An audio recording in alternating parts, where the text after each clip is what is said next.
Hey everybody, welcome back. It is the Fantasy Rugby Yanks. My name is Jared Dyke. I'm Ben Glauser. We are here. We are alive. At least I'm barely alive, but hey, we're all here just the same. We'll get through it. We'll get through it together. If we survive, we don't survive, we'll get through it. Yeah, no, interesting weekend for the Rugbies. Kinda. So yeah, we'll have plenty to digest, even though we only had 8 matches, which is like really unusual for this time of year. But yeah, we'll still go like an hour and a half anyway. Yeah, no kidding. We won't be able to shut the fuck up. Let's drink a beer. Download, rate, review. Share us on your favorite podcast app. Feedback always welcome as usual. And please let us know how you found us as well. Indeed. And while Jared's getting his beer set, buy our friend George, Fantasy Rugby Geek, a coffee. He has been extremely busy. I still owe him one. But make sure you're doing it. Do as I say, not as I do. He's earned it. He's probably taking a little bit of a rest now after 3 comps. Yeah. Finally, Six Nations is over. He can return to just a few. Yeah, go have a nap, George. Yeah. Shit. And then grab your TRM upgrades this week because we're back into the Prem and TRM, and we want to know who's in, who's out. Unfortunately, we won't see the Quins guys returning yet, but nope, because they're on bye. But I think we'll all be happy with the other players that are going to be returning, which we'll get into in a little bit. Right. But yeah, grab that, and obviously it also supports Restart Rugby, which is a huge thing. Even though we could do better, but it's surely better than nothing. No question about it. Right. As always, Black Lives Matter on this podcast. There is no room for racism in sport or in life. Seems to be a few people have a stick in their craw about a judge being confirmed. Not like it's never been done before, rammed down the throats of the Senate and likewise. Fucking hell. It's silly. I mean, they're can we just get through anything without Republicans turning stuff into a racist and or sexist or both circus? Both. Like, I mean, from the last couple of confirmations have just whether they're Republican judges or Republican appointed judges, or Democratic appointed judges. It's just been ridiculous, and this is no different. All this scary talk about the scare tactics about critical race theory, and how everything that recognizing the Black experience in the United States of America and the world in general is supposed we're not supposed to talk about it, and it's not because we're supposed to look. We're the 2 whitest people you'll ever meet. We are paler than pale. I burn, and so is Ben.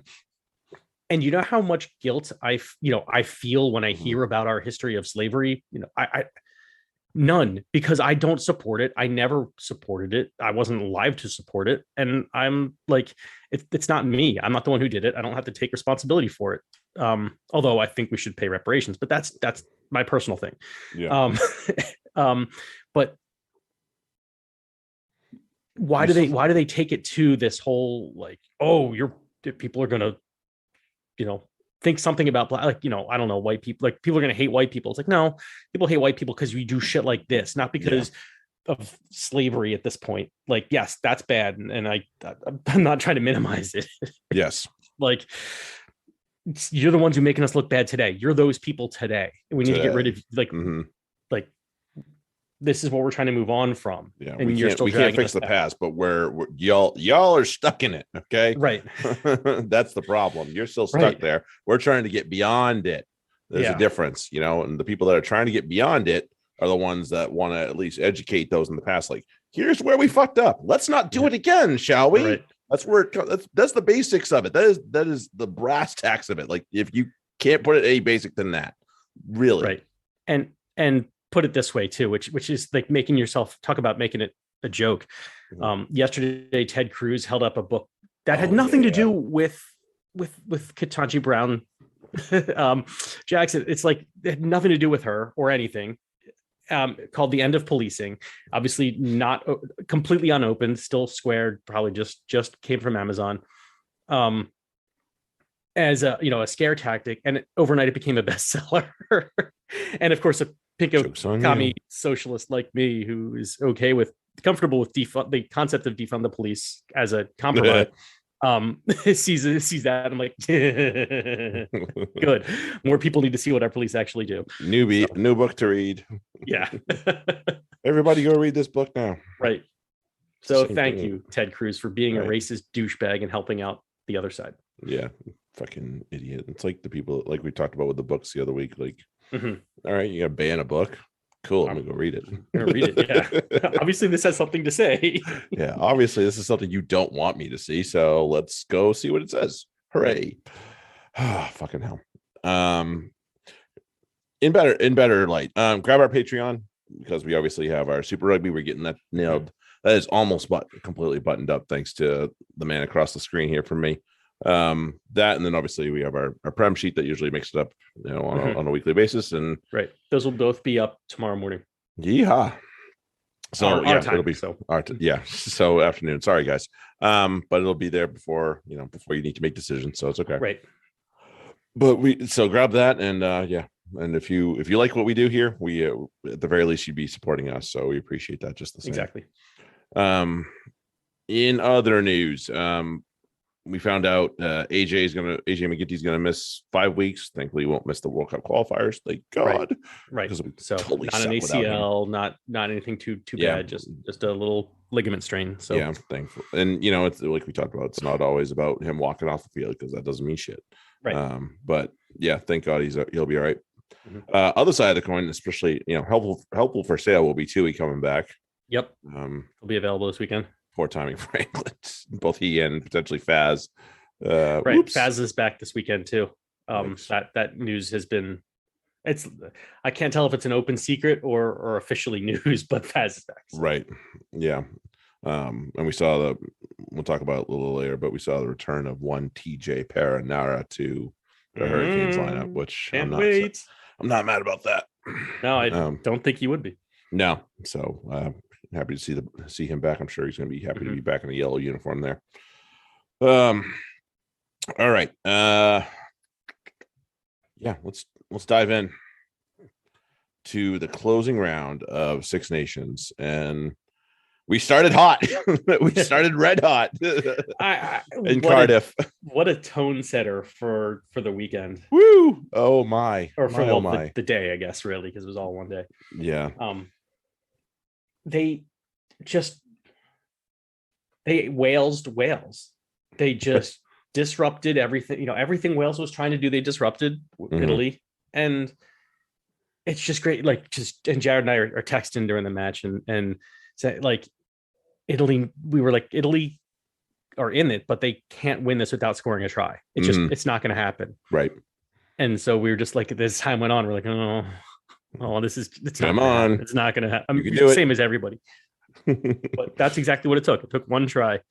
And if I can get ahead of ourselves here, because I think at this point we should just jumble them all up anyway. Can we talk about the juxtaposition? This involves 3 teams here. The juxtaposition between Italy, Scotland, and England, where Italy starts Capozzo. He's new. He's fresh. He did pretty well last match. In a cameo appearance, they gave him the starting role and the fullback spot. And he had a stormer of a match even before that end of the game magic. Yeah. Oh yeah. He had a great match before that. No doubt. He was tearing it up. But if we want to juxtapose that try, the Padovani try, and the pass from Capozzo, the run and the pass from Capozzo with Stuart Hogg and his, I'm going to keep it.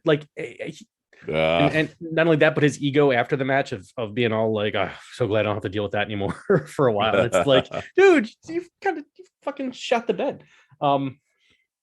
And then combine that with England being just unwilling to take those kind of chances on younger players. And it's like, the problem is you see the Stuart Hoggs who get the ego about them. And how many tries walk-in tries did he just cock up He's had a few. He's had a few. Yeah. And I shouldn't even say this tournament. It's been a thing for him lately. Yep. I don't know what's going on with that. And it's like, he's still a great player. So you can't take that away from him, or it doesn't take away from him being great, but it's one of those, like, how much is that of that his ego being like, I'm just cock of the walk. I'm the big swinging dick. And like just fucking up because he's not, he's more ego than substance in some ways. So anyways, but either way, the Capo, what a finish though. Yeah, it was a match. It was, and Garbisi fall like how do you like I've been fascinated with this since the Ray Bork spending the last 6 minutes on the ice for the Abs. Yeah, right, I remember that. I remember that quite vividly because that's my team. You're in that position, and like you obviously don't trust anybody else to do it because you're Ray Bork. But I mean, everything is on you. Like moving is like, I mean, I've been always one to play well under pressure. I know not everybody is, and I haven't really played under all that kind of pressure. And I'd still be like, turns knees to jelly, and to have that kind of poise and fuck, like that, the late game, big time players make big time plays in big time games and stuff. And that's a cliche, but that's what it is. He's to just make that simple pat. Like if you actually look at like the most impressive thing that Capozzo did was, well, first the line break and then that little swerve to beat, I don't know who it was on the wing at that point. And once there was home free, it was just like simple pitch and catch. Like so give it and you're home. Like do it, because there's he was never going to get back. He had to get back inside, and he was never going to get there on his own. But thank God Padovani did good wingery and got himself in a position to take that into the midfield. So it was an easy knockover for Garbisi at the end there. Yeah. But the Garbisi, like how much of like pressure was Garbisi under though? Like how many, like, just don't shank that just don't shank that fucking thing, please. For all our sakes, don't shank it. Oh, like, God. Your teammates are celebrating already. Like it's a done deal, but you still have to do it. Still gonna knock it through. And he's obviously trying to time it well too. So the clock was dead. So it was really tough. And but he managed. Of course, he fell down afterwards because he was just dead. He was dead, and it's just all the emotion coming out for the Azzurri and Forza Italia. And I want to plug something because I know we don't normally we're not big fans of Rugby Pass, but it is a Rugby Pass production, so I'll give them that credit. We see it all the time now on MLR, and it's on the Rugby Network. Yeah, I'm sorry, on the Rugby Network when the MLR games they've run commercials for the something about facing Goliath. I think it's the Italy versus New Zealand. Yep. And Michele Lamaro is just like imploring it, like let's just go one at a time, like this and that. And I'm just like, I want to run through a brick wall for this guy. I want to run through it. Yeah. Like, yes, I'm in. And especially after that, it's just, seeing that all, in the evening on Saturday was like, oh, I'm so pumped for this. Yeah. It was, so it was really awesome. Yeah, just so much good things came for this tournament for Italy besides the win too. We saw, Luca Bigi is no longer required by this Azzurri team when everybody's healthy. Like no. Like, we know Lucchese is duty and we know Lucchese can do the job. This kid Nicotera can do it well. He's not required right now for Italy, so that is really good news.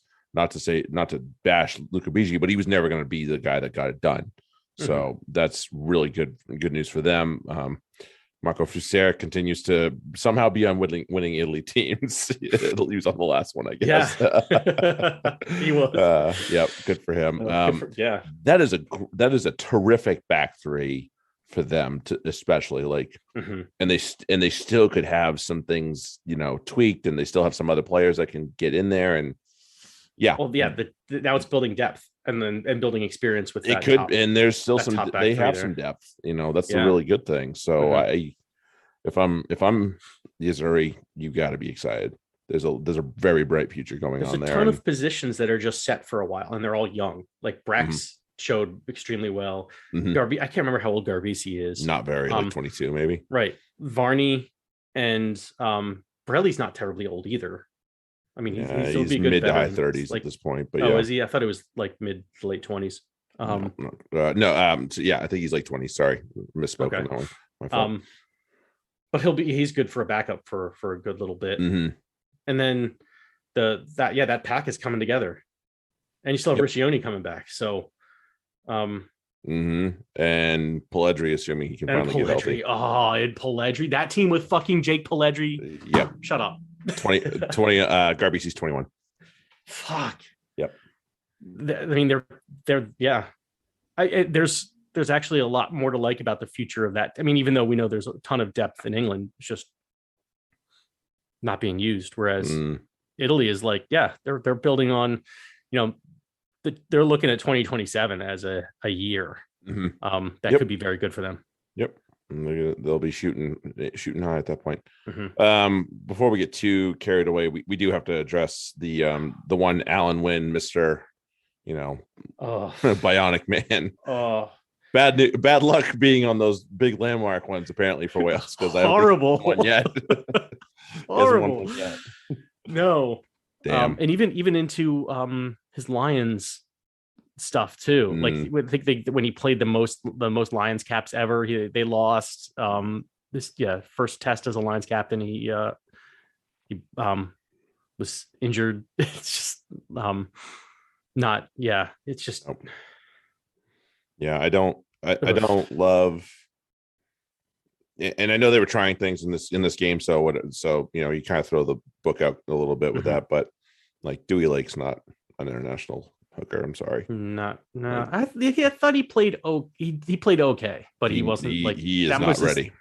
That was probably his best performance of the Six Nations, and that was the best performance I've seen him put in yet, but that still isn't quite there.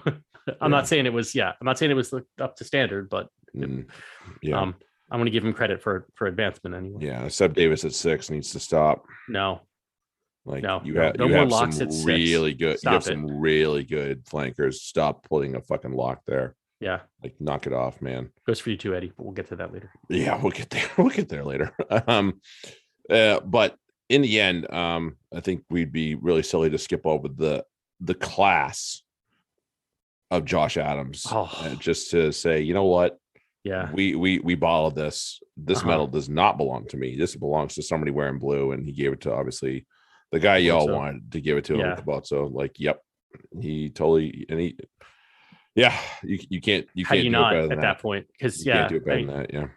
And I will say, I'm back to the tactics too. The one time Wales looked great was when they were going wing to wing. It was like one sequence that led to one of their tries. Was it their only try? They had 2 or 3, I think. Hold on, let me get to this. They had the 3 there because they scored. Well, yeah. I guess it was the Watkin try. It was the first one. And it was just like side to side, actually using the wings, because they, I will, I'm sticking with my hot take that Wales have potentially the best. They're in the top class of wings. Anywhere in the world. Those two, Louis Rees-Zammit and Josh Adams. I will put them up against anybody and as equal or better. They ain't so bad. They're not so bad, and you got to use them. So, yeah, I agree with that. They're only good if you use them. Yep, agreed. Let's jump over to Dublin and Ireland and Scotland, and really just left a lot to be desired from the Scottish point of view. Unfortunately, and we had there was the whole incident, which we can spend a whole podcast about talking about that, but also goes to the ego type stuff a little bit. Yep, I don't disagree with that. But yeah, just Scotland, what the fuck were you doing? I don't know. I think they waited too long to bring Finn on. I know it was disciplinary, but do you want to win? Because Blair Kinghorn was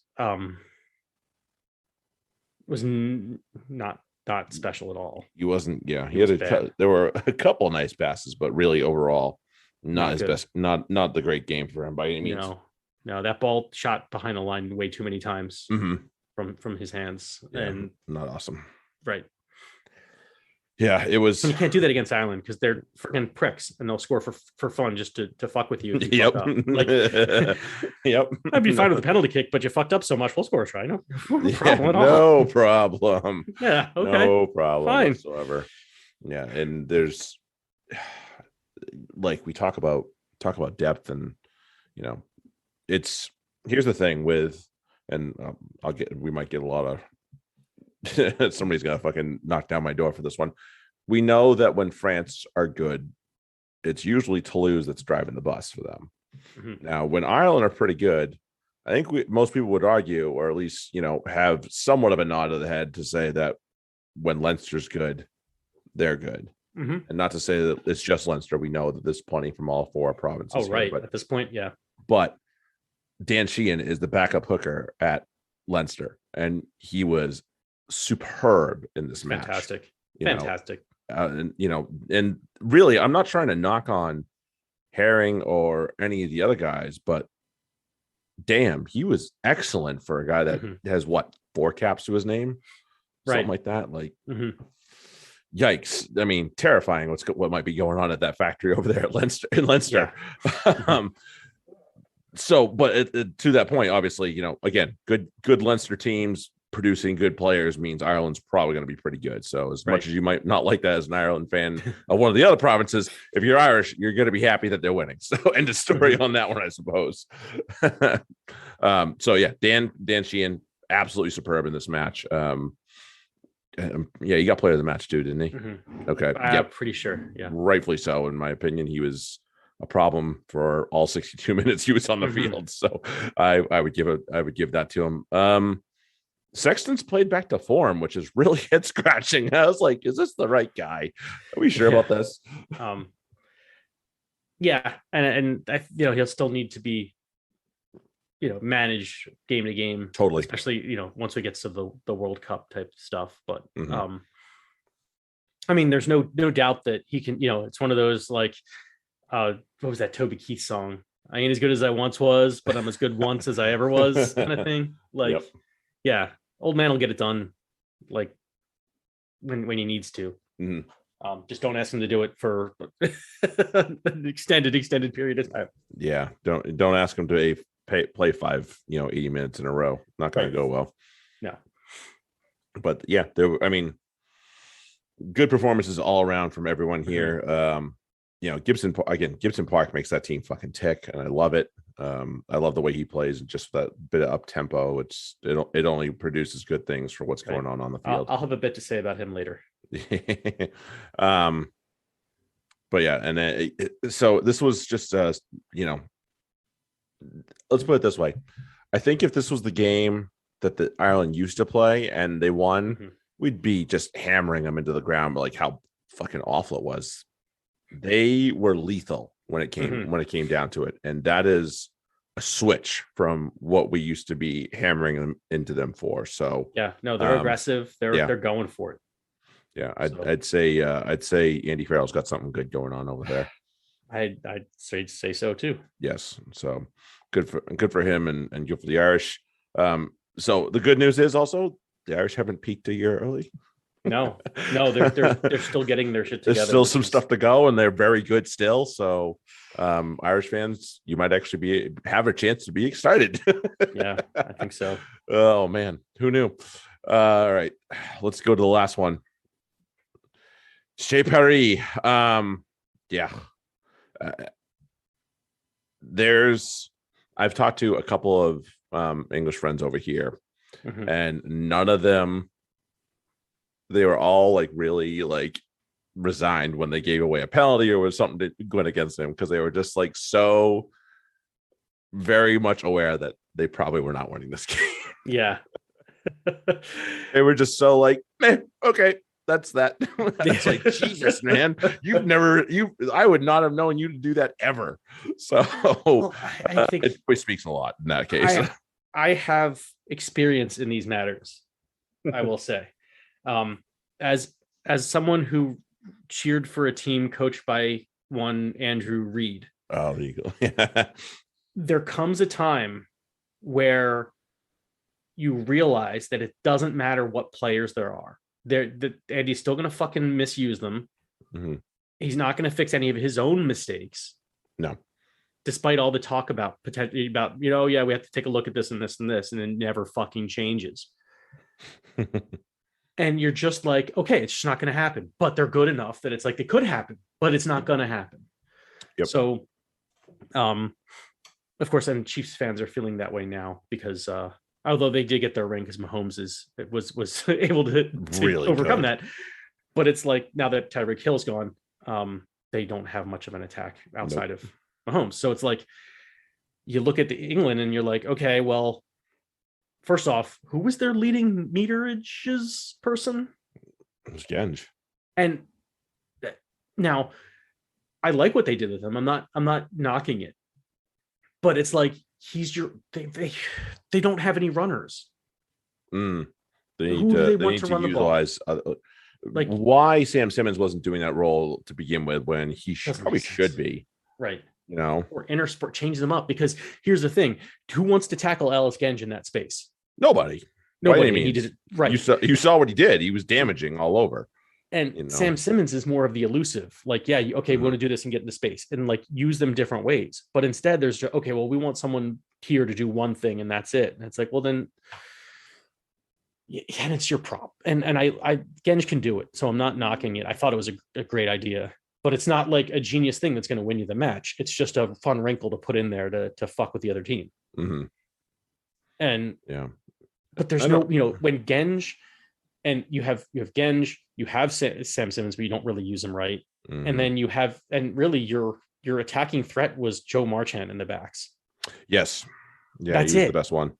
And I will say Freddie Stewart had a fantastic match. Best I've seen of him.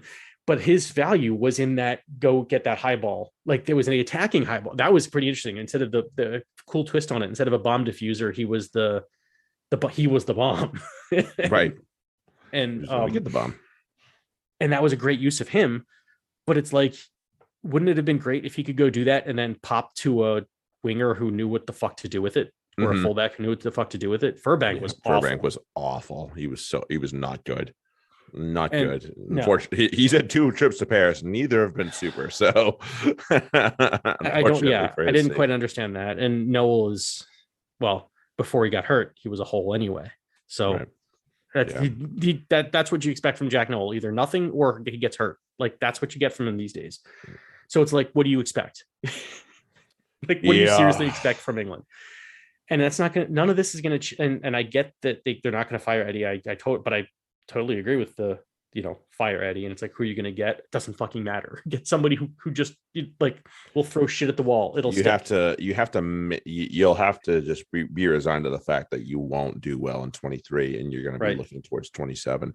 The time to fire Eddie and get a result in 23 is gone. We talked about that last year when this thing went sideways and they decided to keep him anyway. Mm-hmm. It's gone. Sorry. Yeah. Like that is the end. When he said I'm going to change this, I'm going to do this. Mm-hmm. You forgot who you were dealing with, who was the most stubborn, arrogant son of a bitch that there might be in coaching, bar a couple other ones that we know well. But yeah, shit. And I hear it from, there's a lot of, and this is the problem with these old school announcers and fucking with people's heads, because they don't know what the game is today. So people who are saying like, oh, you gotta go for posts every time it's a test match. You gotta get the points. I hate that. And it's like, rugby is won, and we said it earlier with Italy. Rugby is won by tries. You don't win by kicking over points, because guess what the other team is doing? They're going to score tries. That's winning rugby. Look at France. Look at how many they just pour over tries, and they'll kick for corner just to be like, yeah, we'll keep the ball in your end. What's the worst that happens? We get a penalty, and then you kick to touch, and we're playing kind of at midfield again. We'll sort something. We'll sort it out there. But like, play in the other team's end, put tries in. Like they just don't spend enough time in the other team's end. They don't try to score tries. You're not going to win that way. Not at this level. It's about scoring tries. The whole, taking 3 to build the scoreboard that's obsolete. That's like the run the ball to set up the pass in football. It's obsolete. It's not the way it's done anymore. Or even going to you got to earn the right to go wide. That ain't anything anymore. That's not how it's done anymore. It's you attack where the space is. If it's out wide, it is. Right. Yep. No, and they were talking about the stats of England tries scored. Like if you eliminated the Italy game, I think they had 2 or 3. Is that what it was? 4. Yeah. Okay. Does that include Freddie's try from this weekend? Or is that 5 now? No, because hold on, because I was just looking at the table. England had 8 tries on the tournament, and they had 4 against Italy. Okay, so not great. No, not great at all.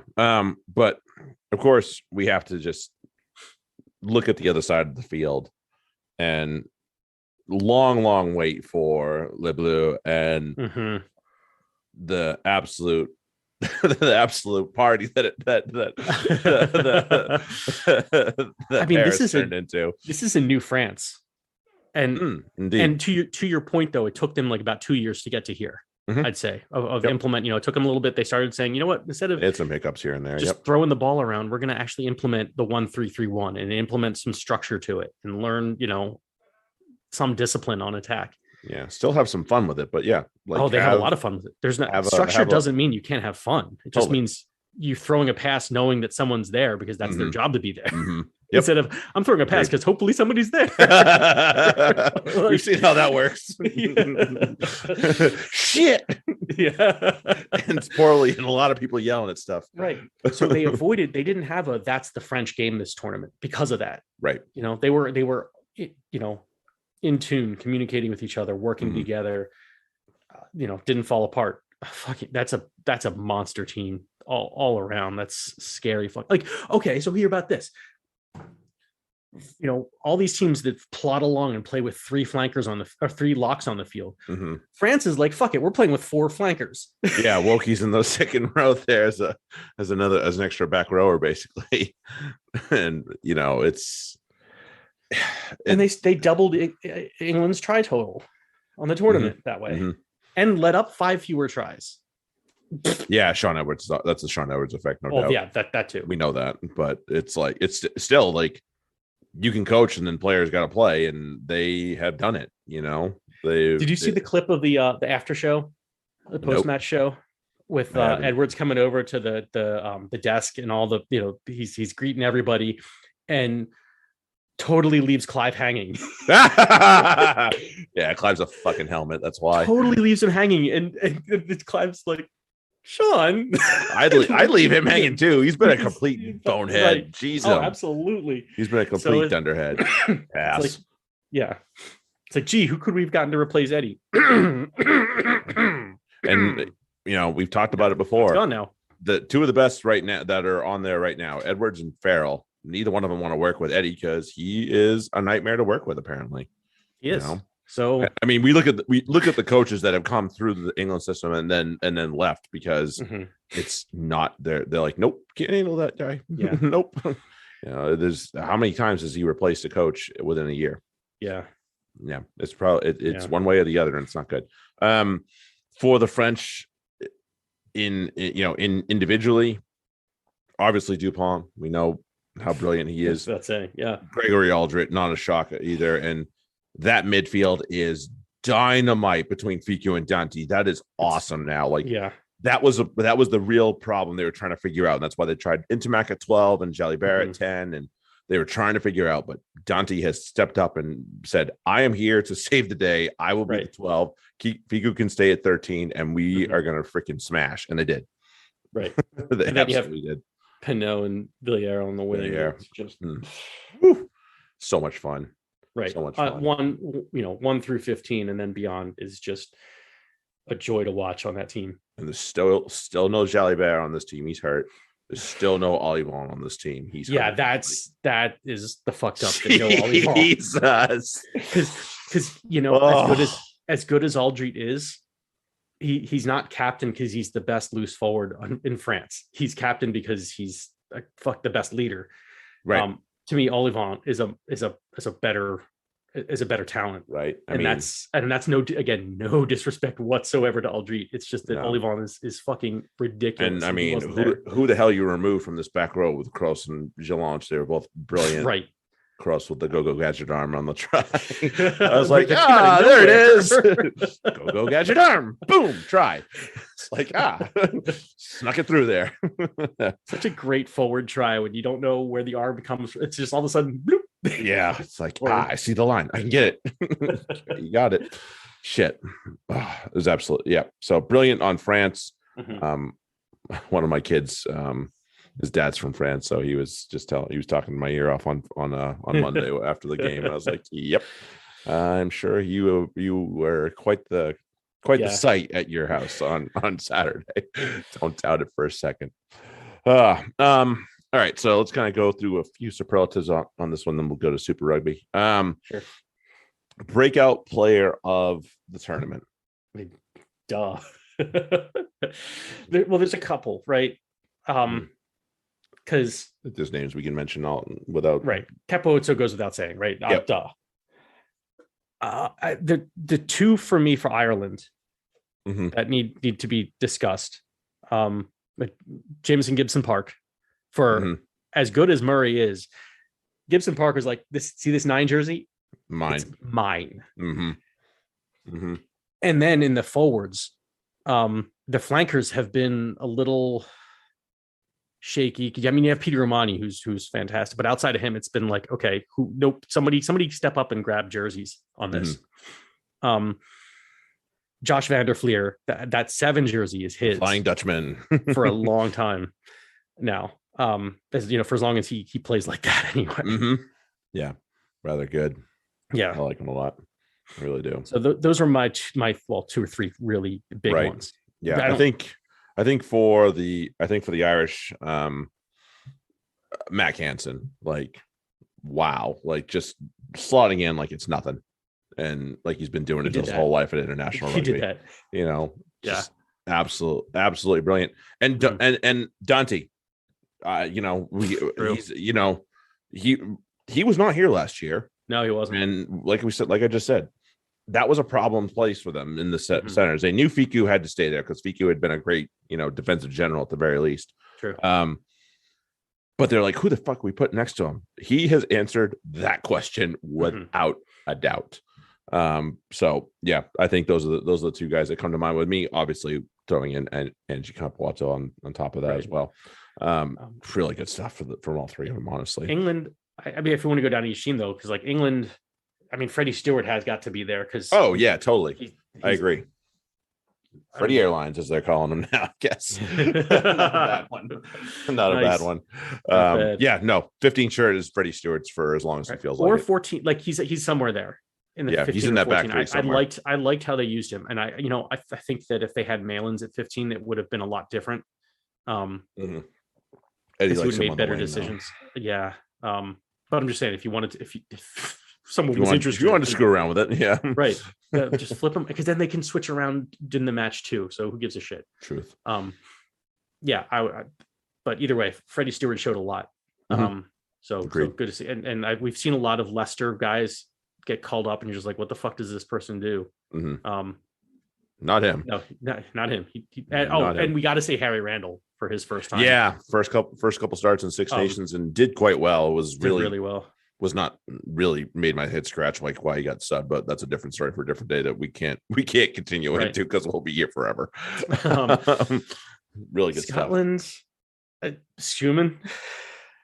I guess had a good tournament. Had a good tournament. Hadn't was a name. Has many caps. Probably stepped his game up a little bit this year, especially Sutherland wasn't going to be a part of it, so that was obvious. So he needed to. They really needed a loose head to step up, and let's say he probably did it. So he did good on him. And Rory Darge, I guess. Yeah, Darge, quite good. Very, very good. Gives them a lot of hope at that loose forward position for Another reason not to worry about age and experience. Just throw them out there in the let him play against these great teams, and he showed he belongs. So that's his Mish and Darge at 6 at 7 for the next couple of years will be a joy to watch, even if the rest of Scotland can kind of suck sometimes. Facts. I mean, goes without saying England were a disappointment, but for me, for all the hype and after their first match and with the victory of the Calcutta Cup, Scotland was extremely disappointing for me throughout the tournament, even a little bit in the Italy game. Like it has to be said, like that would they started with so much hope, and man, I was looking forward to seeing what they could do going forward, and man, they just completely crapped it. They're better than this. Like that's the thing. Like you look at Wales being disappointing. It's for the same kind of reason. Like, you're better than this. You can be so much better than this with with everything you have in place right now. England's a different story because it's it's a lot of the selections are shit. Scotland and Wales actually do pretty well at selection, and it just they just poop. Yeah, no doubt. Like, good players that just together just are haven't done it. Yeah, no, it's a head scratcher. Right. Other than our disappointments and breakouts, any other surprises that we've come through? I don't have a surprise, but the Georgian referee that had to caught a lot of the brunt of the Italy and Ireland situation. That wasn't his fault. So that's not his fault. What are you gonna do to criticize him? I don't think there's anything to say otherwise. So the fact that we have another referee from another nation, which is nice. Right. Yeah, and you know what? That's a really nice thing if he can get his game up, because you don't have a conflict with any of these countries. You can plug him wherever you need to. So I'd much rather have him than Adamson at any. Good Lord, good Lord, fuck that guy. No kidding. Oh, good Lord, no. I guess my surprise is that I don't recall, and this might just be because I've had a good portion of a beer and it's been over the course of a couple of weeks, but I don't recall any real major problems with the officiating. Like, real serious problems. Like, what the fuck was this guy thinking? Like, no. There were some. There weren't calls. There were calls that I was like, okay, didn't agree with or didn't quite see it that way, but otherwise. Yeah, there was no real controversy, to say the least. According to some fan bases, they would say otherwise, I'm sure. Right. But really, as a majority neutral here, like, there was no call that I said, "What the actual fuck was that?" I was, and that's saying a lot out of some of these referees, to say the least, too. It is. If I'm not, there were some that you're like, "Oh, that's an Adams call." Like, you can totally. But it doesn't impact the game because he just does it. He does it to both teams in the end. He's just an idiot. Like, you just what the teams do is they learn, okay, we can do this or we can't do that, and then react to it. And we'll get it. We'll get this call if we do this. They'll get the call if they do it. So that's the way this game's going to go. That was fine. It's like, God damn it. Yeah. Why? So player of the tournament, the obvious name is out there, and that's Anton Dupont. Right. And he's not my player of the tournament. No, so I'm not one. I try. Well, I don't always. There's sometimes when that's too obvious and too easy a choice. In this case, I think it's mostly because France won the Grand Slam, and so it's going to be someone from France, and that's just the way it. And perfect, that makes sense. That's fine. But that's fine for how that goes. For me, the player of the tournament was Jamison Gibson Park from Ireland. Yeah, from Ireland. Yeah, as you said it yourself, for that exact reason. He made that attack hum. He made it, like, for all that Conor Murray's done. And he's an excellent fucking scrum half. Ireland have never been this much of an attacking machine, and a flowing attacking machine, not just a fucking grinder that they have been. A very pretty machine. That's hell. 24 tries in 5 matches. That's not something you expect from Ireland. Average, yeah. Decent average on that. Yeah, and that was a lot of him. And he's, because he is that problem around the ruck. Murray is not, and that Murray has a lot of good things about him. Yeah, I think he's one of the best box kickers in the world, unquestionably. So when that's your game plan, and you need to have that type of game plan sometimes, because matches ain't always going to be that pretty. Right, he is your guy, and the service is usually pinpoint as well. So nothing wrong with that. But when you have a guy that is a problem around the ruck, he's a problem with quick taps. He's a problem. He's going to go for a run. And if you don't watch him, it just crunches that defense a little bit, and it opens things up out wide for either just off him or beyond. And it really helps a lot of attacks. So I really like him a lot. I think the guy that performed probably the most solidly and the most consistently, bar like maybe 20 minutes of his playing time, was Gregory Aldred. And he was he is. We know why I'm a huge fan of him, and really, I think as far as people at his position, which is considered one of the most critical positions, certainly in the forwards, let alone on the pitch. I don't know if there was another player that played more consistently than him. And, that I think Faletau played very well, considering all things considered for him. Still had a kind of a poopy match against Italy. The England eights had to get swapped out for many reasons. So you can't really say that about them. Right. It was Conan, it was Doris, it was who knew who it was for Ireland. So you can't necessarily say it about them. So other than that, it was like freaking Fagerson for Scotland, who's probably not an international aid at this point. No, he's awful. Okay, he's awful at this level. Yeah. Different standard. Standard. Yeah, no, he was not up to snuff. Right. So as far as that goes, not just the availability, but his ability in general at that position was excellent. And he is a nightmare. Don't doubt it for a second. Right. Nobody likes playing against him. Being an 8 is a lot more complex than it used to be. Totally. And that goes with that whole, the game evolving, because the 8 is still that, you're still expected to you're going to have to knock some heads, or, that's the saying. The cliche, metaphorically, you don't want to obviously. Obviously, you don't want to actually do it. Right. You're going to have to be physical. You're going to have to be able to play in space. You're going to have to be able to make tackles. You have to be handy with the ball. Like, you have to be like that 5-tool athlete kind of thing. You have to be able to do it all. Yep.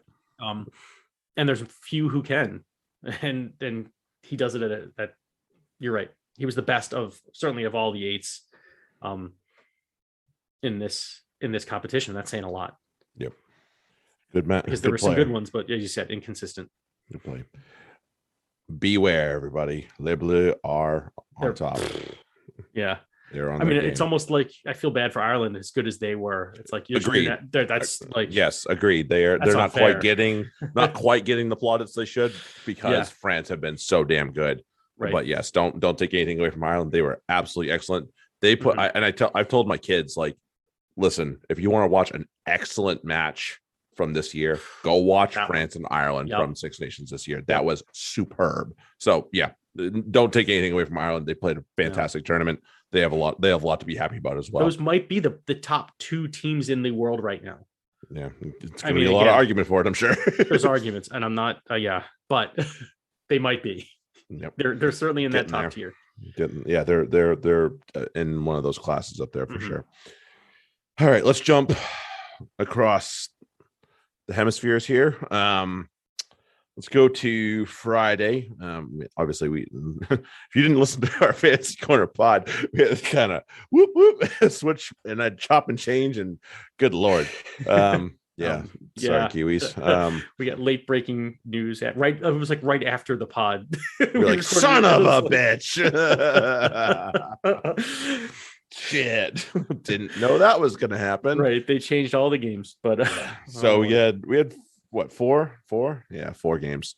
But Australia was untouched, which is good. So at least we got all those off without a hitch. Brumbies, Queensland, and the Reds.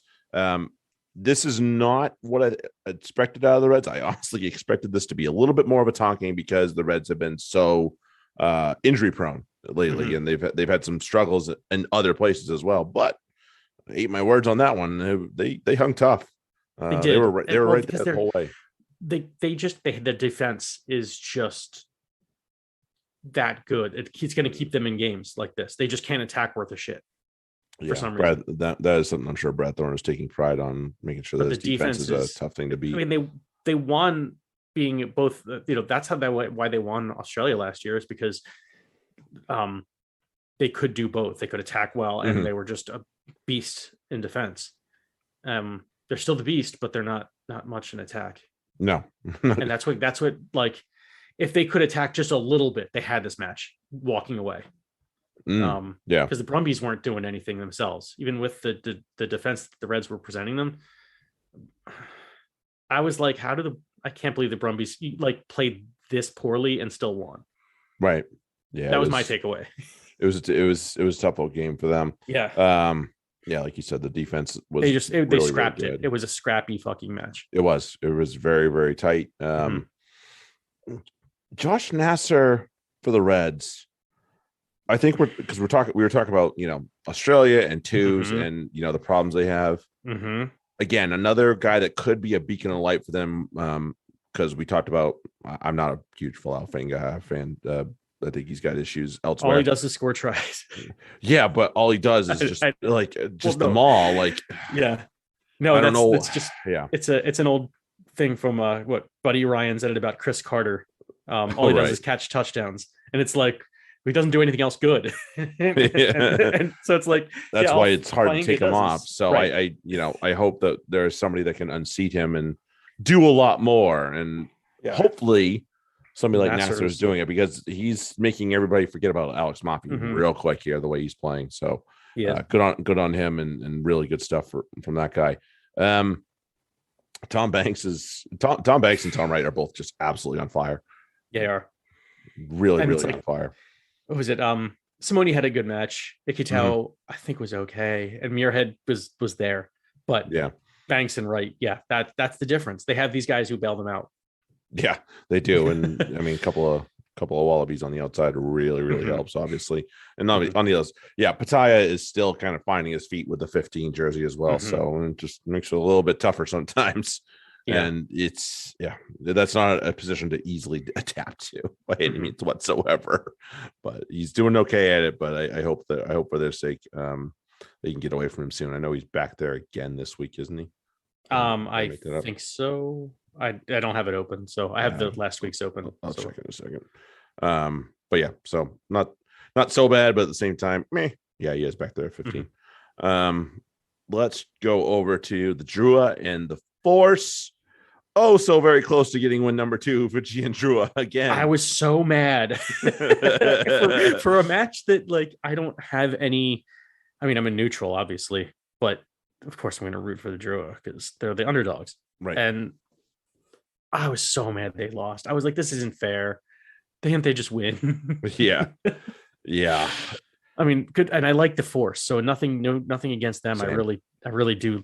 I'm rooting for them too. So it's not. That wasn't. I'm that sad, but at the same time, it's like I really want the two new teams to have success, and the fans were great. Look, they were excited to be there. Yes, so they were. I mean, they're and Frank Lamani's going to add a little bit to this team. Oh, I noticed. He banged his shoulder pretty good, but he'll be. Hopefully, he's all right. Starting. Is he back in? Yep. Yeah. Okay. So it wasn't bad. Like, so I figured they took him off as a precaution, not so much as like he was really, really in trouble. When you saw him on the bench and he had an ice pack but no sling or anything like that, it's like, okay, no, he just took he took a hit. Pretty bad knock. That happens. Probably pretty bruised and okay, no doubt. Fine. But with time, here's the thing: we were saying things about like this about the Force a couple of years ago, and then they started to figure it out. And so with time, the Drua will figure this out. They will figure out how to win these really tight games and get themselves over the line. They've come close 2 weeks in a row. And they have the benefit of having played 80 minutes. Because the thing that with the Force before was that they only were playing 70-minute matches, and then had to move up a level and then play 80, and they would just fall apart in the last 10 minutes of each half. And less than awesome, right? Not optimal. It took them a while to get into fitness, no doubt, and also come together to play at that level. Fiji just has to worry about getting their discipline down. And they're looking more and more disciplined. They're looking more and more like a real team. No doubt. And they have some fucking talent. They have some great players. Voda, oh man, he's good. I can watch them all day. Yep. And like Mira. Yep, Mira is great. Rotave coming off the bench is really something that speaks a lot for them as well. It does. Tetitella is getting rid of Braden Kerr real fast. Like he's going to be their 10, I think, for a little while longer. So that's good. That's only good things for them. And as we've talked about before with this team in general, this is only going to do good things for Fiji rugby and as a whole. So we can only, I want them. I'm hoping that and I know the plan is to eventually get them more games in Suva where they can, be home and just do their thing there, make some money too, and get the fans engaged.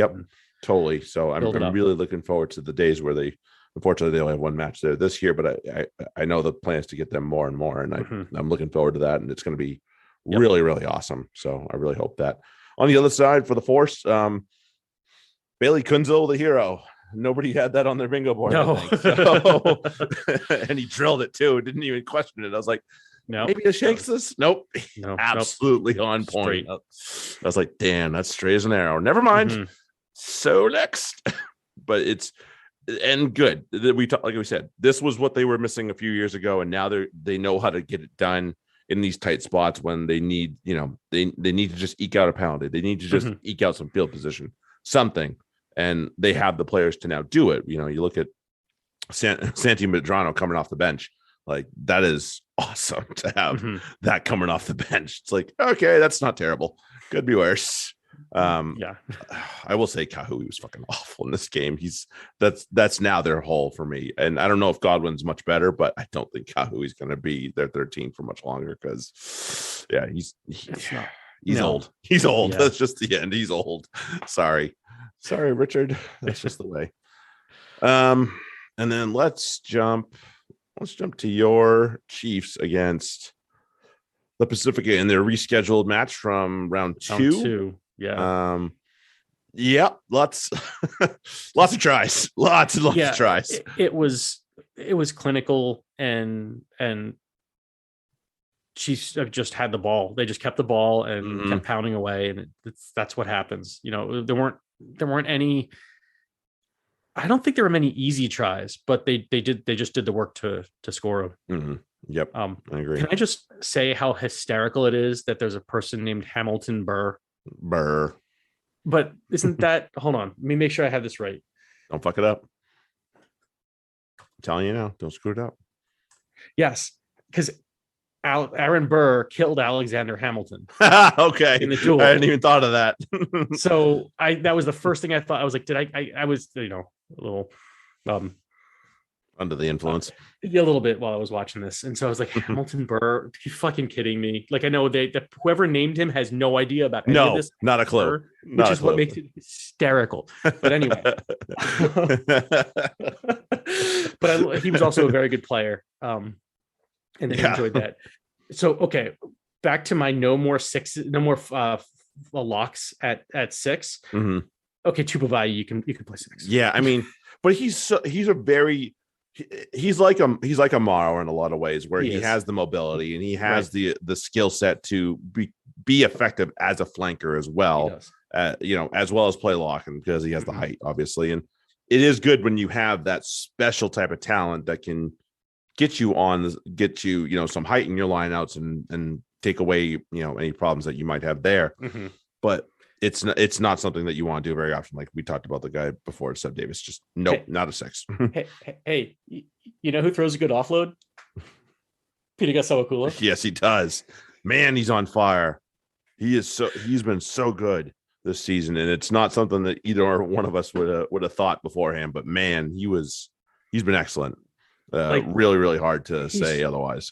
Right. And he's shown so much growth, because it was a lot of just smash. And he's gotten into what don't I smash somebody who's small and on one instead of running to double tackles? Yeah. And then just excellent work. Also, really on the other side though, I saw it when it happened, and it really pissed. I thought he was doing the right thing too. So it's hard for me to criticize him. But then when I saw the replay, it was evident when he saw from behind how bad he fucked it up. Caleb Trask at 15 is not going to work. No, probably not. Because that try by Fomai, yeah, where Caleb tackled down on, I think it was Almua, and just came way down when Nankivell was in position. And it was just like, you came off of your dude to come tackle a guy who A, wasn't getting the ball, and B, was already marked, and just let the guy run. Just not. I was like, oh, you got to be, especially as a 15, when you're supposed to be the guy who's smart enough to play angles and understand how that, the back three all need to work together. And you don't want to be assholed yourself by one of your wingers. Like, you're assholing them now. No. Nope. Let's 2 or not do that. 15 yeah, you can't leave your the guy who's not the fullback out to dry, because that should be you, and you'd hate if somebody did that to you. Totally. I don't disagree with that. Yeah. This is really, just unfortunate the way it's unfolded for the Pacifica, because they're a couple games behind everybody. Mm-hmm. So they just haven't had the chance to, one, be consistent, and two, to bang off the rust, as it were. They keep kind of false starts here and there. And then as the season gets better, I'm sure we'll see way better continuity. We'll see way better play from them. And, I'm not going to hold a lot against them, and I'm not going to put a lot on this one, but just, it'll get better. I don't doubt. Speaking of banging off the rust, Leia Leofano and Slade banged off the rust a little bit. Yeah, a little bit. Then they were okay, but that was just like, it was like, oh man, Leia Leofano is bleeding. Well, at least he's got a scrum cap, so he won't be out for long. And then you see Slade, and you're like, hey, Slade's about that. He's got Leia Leofano's blood all over. Oh no, that's his own. That's his. Whoopsie. Yeah, and it was that and a card, I think, at the same time. Oh yeah, I think so. Was it because there were there was three different things happening at that one time, and it was Noopsie doops. Also, Bryn Gatland, I'm fine with you at 10. Yeah, I would actually be fine with Bryn at 10 and Josh at 15 when he's ready. There you go. It could be that's mine. I'm good with that. It could be a thing. And the last one of the weekend, Taz and Rebels, a bit better from the boys from Melbourne, a wee bit, not to the level they want to be. I don't doubt that, but I think they've been read the riot act a couple times by Foot, so they're now, Bayou's been a revelation. Really good for that's a find right there for them.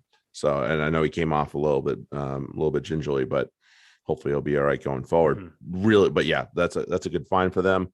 On the other side, this is the Taz that the Taz of people in New South Wales have been waiting for. This is why nobody wanted to really panic too much last year. This is why we saw Will Harrison play a bunch. We saw Isaiah Parise play a bunch. This is what they wanted, and now they have depth, which is all you can. This is really the most important thing when it comes to surviving a competition for the long haul. And they're still not fully complete yet. There's still players missing, no doubt. You have Hooper, you have Jake Gordon's he'll be back soon. He'll be back soon. But just those two alone. Never mind the rest. Fuck the rest. It's those two. Never mind the rest. Although Charlie Gamble has played, he's the last 2 matches or 3 matches, he's played extremely well. Yeah, I think he's out this week, but he's been really good. I can't remember. No, I think he's starting this week. Is he? Let me double check. But I agree. No, he's starting because he's on my team, so I can see him. I can check right now. He's starting. Yeah, he's at 6 this week. Which I think him at 6 and Hooper at 7. Right now it's Tizano, who's also very good, obviously. He is. If he gets to form. Yeah, right. Good stuff. Will Harrison is looking really good since his return. Wow, excellent. I was like, oh boy, everybody's going to be in trouble if he comes back to form and the toss start to click. And it looks like they're going to start blood a new 10. I was like, why the hell are you blooding a new 10? Play Will Harrison at 10, and you can put Newsom and Nwakatan Awasi, and you can keep that back three and not screw around with it. But yeah, this is a really good looking Waratahs team. I know they have a couple of losses on their bill, but they're still very good, no doubt about that. And they're not the pushovers they were last year by any means whatsoever. Nope. So I think everybody needs to just make sure they're towards the top of the table for a reason. Yeah. Pay attention, kids, because they're not going to be a team that goes sleep on by any means. Right. The whip around of the Immelers. Let's go. We'll start with what happened in Austin. And I did not have faith in this whatsoever, but holy shit, we pulled it off. Wow. And we talked about it, Austin completely pooped the bed, which also stands to, my claim of they've played every fucking match at home except 2. One of them was in Atlanta and they lost. One of them was up in Seattle. Seattle's overrated. Here you are. They are a good team, but they completely shat the bed here. No doubt. Did. I mean, because the Free Jacks didn't send their best. No. This was not their no Jansen at all. We had no line out. We had no line out whatsoever. No, it was awful. It was terrible. Awful. And it was like that's problematic when the other team, if they really wanted to, would just be like, well, let's just play for line out, like kick the ball up the field. Oh, you could like just easily kick the ball up the field, kick it to touch. Okay, then they'll throw a bad line out. It'll be our ball. We'll just do it again. And then now you're in there 22. Like they didn't do it though. They still tried to play. And the one thing though, I'll give the Free Jacks is that it might not have been their first team by any stretch. They stepped up. Yeah, they all played tremendous defense on this team with each other, and no doubt. And what was his name? LaRue. Wow, what an awful that was. Oh my God, Milan. I was like, that is a disgusting offload. That was brilliant. Yeah. I loved it. I was like, yes, do that more often, please. Yeah, the midfield was immense, no doubt. Like the two of them, Vanderbank and him. Awesome stuff. And I think that they were given the green light to just be like, look, you're here. Like, what do you're not here to play conservative. Like, see what you can do. Go show me what you got. And yeah, LaRue, Milan. Hey, welcome to the Free Jacks. Please stay for a while. Yeah, hang out, man. Yeah. And then they have the Reeves kid who didn't play in this match, but yeah, that's a great set of midfielders right there between the three. And of them. Dougie Fife. Show me how to Dougie. Yeah, he's quite excellent on his own. And even so, it's like one of those, okay, we don't have Waka starting anyway. But yeah, Dougie's there. Okay, they still got a shot potentially. Like they move the ball around. He's a threat to score, break the line, all that. So yeah. I mean, I like this team. Every week there's something more to like about him. Even douchebag played. I mean, he came off and had to come back on, and he was gassed when he came back on. I was like, "You are so smoked right now. I can see it." But he did it. But also the funny thing is, speaking of someone who has played past their fitness level, in the past, like it focuses you. You just do your job, like because you see him a lot in the early matches, just being a douche and wasting energy and just being a dumbass. Like just get in line and don't worry about it. And stop fucking around. Still just fucks around, but then he gets too tired and he can't do all that, the niggly bullshit anymore. And now he just has to be a rugby player, and he's actually not bad at that. Yeah, when he stops being a fucking helmet, right? That's the thing. We gotta get him to stop being a helmet, and that's being a not Muppet the and be a rugby player. thing. Yeah, exactly. When he wants to be a Muppet. For the sake of Austin, though, like I was so happy to see the back of Mark O'Keefe when he came off. I was like, why the fuck are they kicking that guy off? He's been killing us. Take Bryce off. Bryce has not been good. Like Bryce was not good that day, and I thought he was a pain in the ass. I was like, the fuck you taking him off for? I was like, okay, fine. I'm not arguing about it, but shit. No argument whatsoever. Yeah, I feel like I felt like maybe that was predetermined, like they're pre-planned. That's what they were going to do because they were away from it when he's been tearing you up. Like, right. Damn. Kind of like when we were like, okay, now you can go ahead and take him off. Yeah. But it's also like, take Kyle off, bring on Waka. Like that would be, and I think they also did like at the same time. It was like, okay, cool. Take him off and bring Waka on too. Thank you. Yeah. Yeah, you can bring on the other prop. Thank you much. So it's like, okay, you're gonna take off. You're taking him off. Bye. Thank you. Bye. Later. No questions. Yeah. And like they were talking about, oh, here comes Will McGee. I was like, no, Will McGee's not that good. So no, I was like, I am not scared. I was like, I'm fine with that. And it's and then I did not like the Marcel Brocky for Dominic Aquina switch because Brocky, love you, Marcel. You were fantastic Eagle, great representative of U.S. rugby. Marcel Brocky does not have MLR speed right now. That's saying a lot. And it was a big switch when Aquina came in. He was a threat. Yeah, Aquina was like every time Brocky came in, got the ball. I'm like, okay, tackle right there. This phase is over. On to the next one. Yeah, no kidding. No joke. He just doesn't have the athleticism to really make a threat. Not against the Free Jacks anyway. No. Yeah, that defense is pretty vaunted right now. Yeah. Other scores. Utah just got edged out by Toronto at home. Polisika is back now, though. Look out. Los Angeles won the Battle of SoCal over the Legion 26-13. The Legion might be not as good as I thought they were, but oh well. Jackals lost again. Shocker of the day. They lost Seattle at home. People were picking New Orleans to beat New York, and I don't know what people are smoking because while New York wasn't a great team against us, they're still a pretty damn good team. New Orleans is pretty bad. I know, and I know people are pumping them up. They're not good. They're not good. They're not as bad as DC, but they're bad. Like let's get that straight. Those I feel like those are, you know, maybe the Jackals. Maybe I'm being unfair there, but also the Jackals are new, so they don't have, you know, they have an excuse. But DC and NOLA are to me the two worst teams in the league. They're down there. There's nothing there. I mean, Jackals are 0-7, so yeah, they're down there too. But new team. Stop overrating NOLA. Certainly, they're one of the, you know, they're one of the three worst teams because Utah, especially with Lasike back, are going to be dangerous. They're going to be better, no doubt. So it's like those three are it's like big step down from what is it? I mean, the Eastern Conference right now has clearly divided itself between Free Jacks, New York, and ATL. And everybody else. Then the West is a little tighter, not by much. The Arrows aren't bad, but yeah, it's still 8-point difference. That's huge. Yeah, that's pretty good. Yeah, and the West is a wee tighter with Sabercats only 6 points behind Legion. They also have a game in hand, so that helps as well. Los Angeles is not as bad as their record says. I'm sure they're going to get better, especially now that Joe T's in town. Right. So look out for that. The West is going to get a little tighter. I don't know if the East is going to get tighter. I think the tight Toronto has a shot. They do. I don't know if they'll get back home soon, and that'll help. No doubt. I think that I am recognizing New York's good season, but I'm not believing it. So determined.